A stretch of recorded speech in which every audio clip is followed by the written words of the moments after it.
for our aerospace and defense category. They're laser-generated anti-icing and anti-fogging transparent materials. Please welcome Professor Chandler Guo.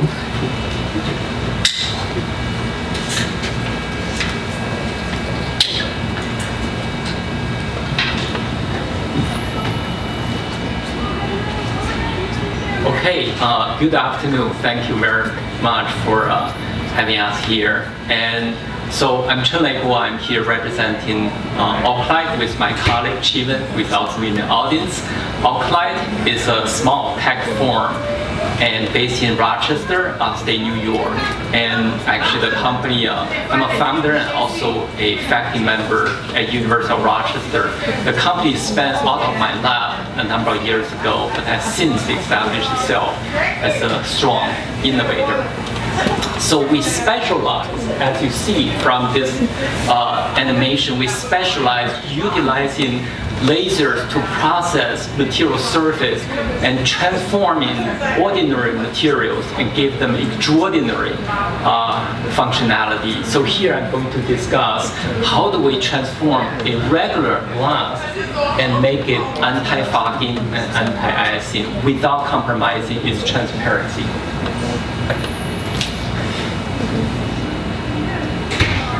So,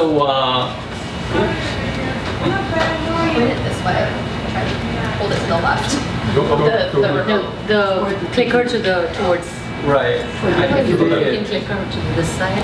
Point it. Oh, this way. Okay, I'm sorry. It's not sensitive to Bluetooth. I think it's a large video, so that might take a while. Okay. Yeah, it's a large video. So interesting enough, for many tech innovation, we often look to nature for inspiration. And here, to illustrate this point, I'm going to actually borrow this video from recently aired on PBS. So I guess I can use it because quite a bit was filmed based on our technology. So the video was the PBS documentary, this documentary called Butterfly Blueprint. It's talking about why butterflies are so beautiful and how some of the features can inspire people like myself to innovate. So interesting enough, there's one feature for butterfly is they actually reflect color through this so-called structural coloring. And turns out the butterfly, the color from the wings are not from pigmentation, but instead, if you look underneath high-power microscope, there's millions of tiny micro nanostructures, and this structure give you this beautiful color for the butterfly wings.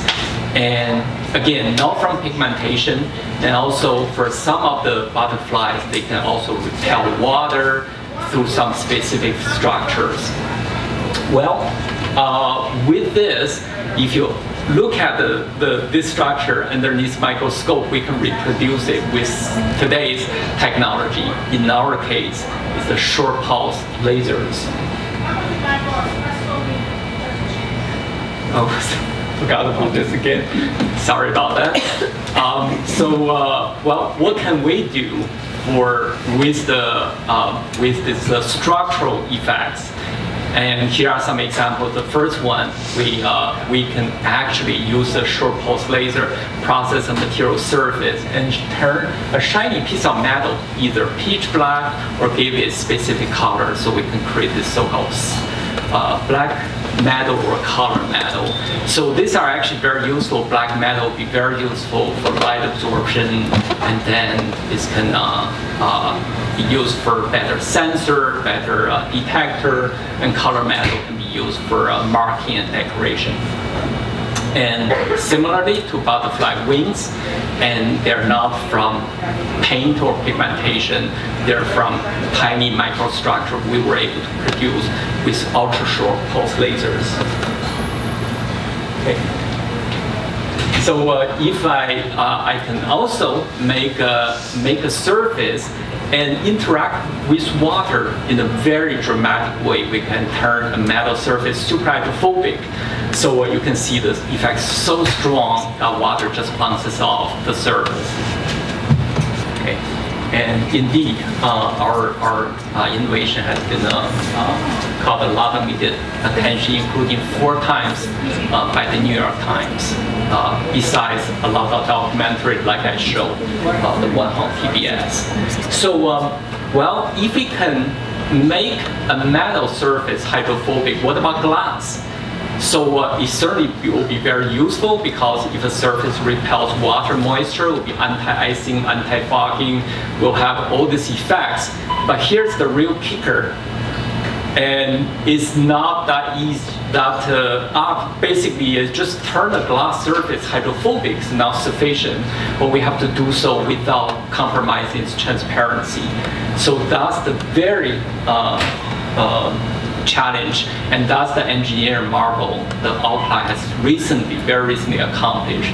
So we can turn a glass or regular other transparent material super hydrophobic, and also without compromising its transparency. So you can see from here, a regular glass surface will basically hold the liquid just stuck on the surface, but when we transfer those hydrophobic effects, the liquids will beat up and easily roll off. So you can also see, and they can have a self-cleaning effect because the liquid can take the dust particles away. And when we make the cover of the security camera, so without the hydrophobic effect, it's just get fogging when we test it with a humidifier, and then with the hydrophobic camera lens, and then it's stay very clear. And the bottom is this anti-icing effect. You can see, although the ice can form on this anti-icing surface, but just a slight shake, the ice will fall off. All right, so what are our technology compared to conventional way? So conventionally, people have to rely on chemical coating, and then because we do not use coating, there's a number of advantages. For example, it will be more sustainable, and we don't have to rely on harmful chemical coatings. And it will be more resistant to environmental factors. We don't have to worry about the heat expansion and contraction that coating can peel off. And then there will be a low maintenance, longer lifetime. Again, due to we do not use chemical coatings. So what are the market size? And actually, if you're looking at the global market just for anti-icing, anti-fogging, hydrophobic coating, and that's about $20 billion market size. So we are projecting, if we can capture even 0.5% of this market size at year 5, we should be able to generate about $100 million revenue. So AlchLight started with a group of passionate individuals with a desire transforming scientific discovery into the marketplace. And today, actually, we have evolved into a very competitive enterprise. And then with decades of combined experience in R&D and marketing. So we started with small company. We start with a small SBIR phase 1 grant, and then we win at phase 2, and then we actually after phase 2 we become a phase 3 DoD contractor. So our actually commercialization record currently stands 100% beyond phase 2. So currently we have 1 phase 3, 2 phase 2s. And we are nominating by DoD for some of the largest grants. One is this MenTech program. Another one is the Congress-directed Army procurement project. All about $10 million and tens of million dollar size, about to transfer us currently into the real marketplace and production phase. So we can, and also after this, we were able to, just in the last 2 years, we started a marketing team, and then within 2 years, we have been amassing over a dozen customers representing leaders from all industries, different sectors. So in terms of scalability, and we have gone through a long way, and from my laboratory to make a centimeter size, we have to take hours, and until today, within a minute per centimeter size. And then we are actually, with the phase 2, we build the world first meter to nanometer workstation. We can process meter size sample with a nanometer resolution. So we are talking about with manufacturing capability, we can produce meter size sample within a minute. So that's our basic scalability. So what I would like to say is there's so many applications I think I would like to convey, but let me just say, today, I think I don't need to convince anybody. We are in the wave of innovation for self-driving vehicle and drones, right? So these two things, and everybody are very excited. So all of their safe operation and success have to rely on clear camera and reliable sensors in all weather conditions. Otherwise, they can't operate in the cold condition, the moisture conditions, and then we believe our technology will be able to contribute in this direction. And just imagine a world we can run our integrated technology seamlessly into these vehicles, and there's no more delay, no more disruption, and that's the future we hope to help to build. Thank you. Thank you.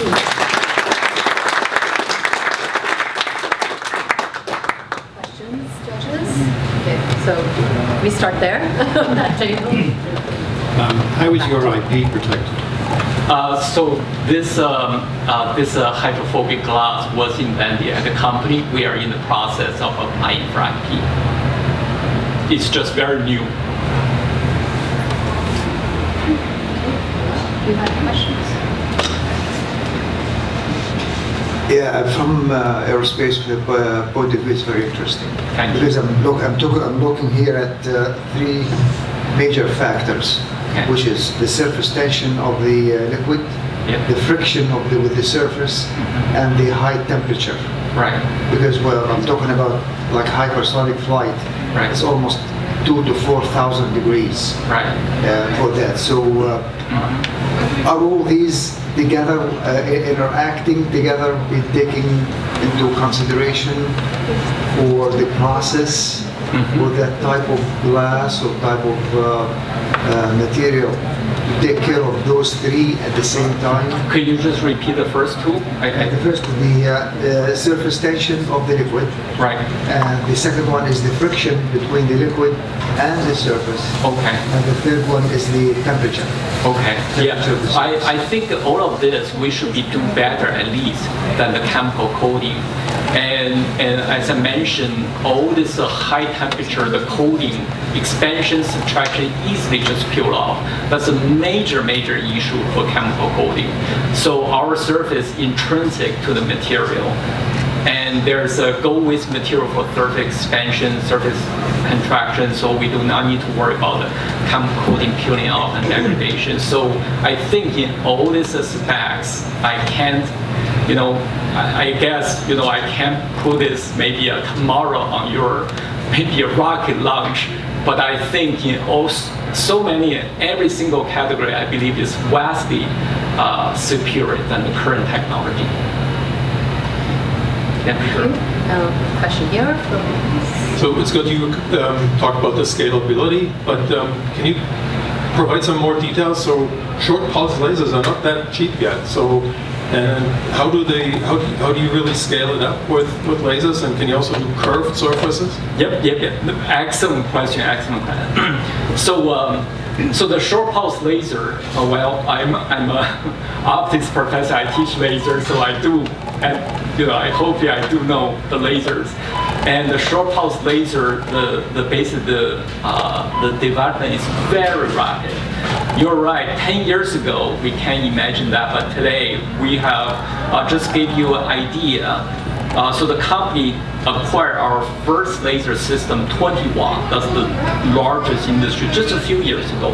Today it's 120 watt, ultra fast femtosecond lasers. And we are talking about a few years 6 times more energy. It's an industry laser, and scientific laser, you know, is much more. We're talking about industry laser.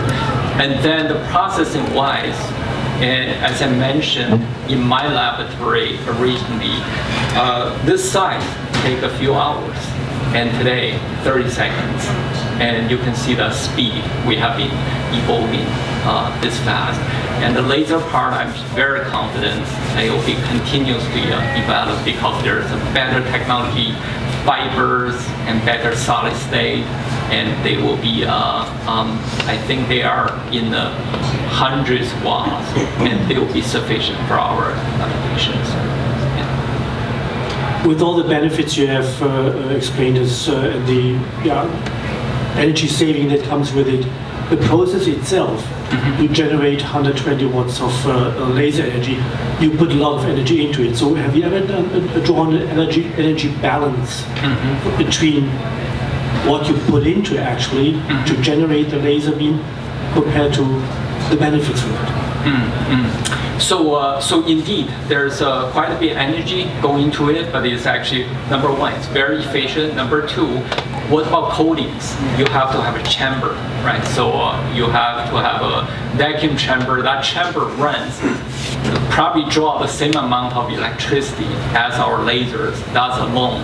And then you have to have a coating machine, and how can you scale that up? I actually have a harder time. So the laser processing, we can do it in any environment. And it can do curved surface because that's the one innovation. I think there's question earlier, curved surface.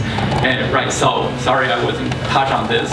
And it can the machine right now is fully automated, 3-dimensional. So we'll be able to, interesting enough, we can take a 3D scanner and scan the topology and tell the laser and follow the topology and get this work out. Yeah. So we have gone through a long way, and with our current progress, I'm confident we can achieve a lot more in the future. Thank you. That was the last question. Thank you. Okay.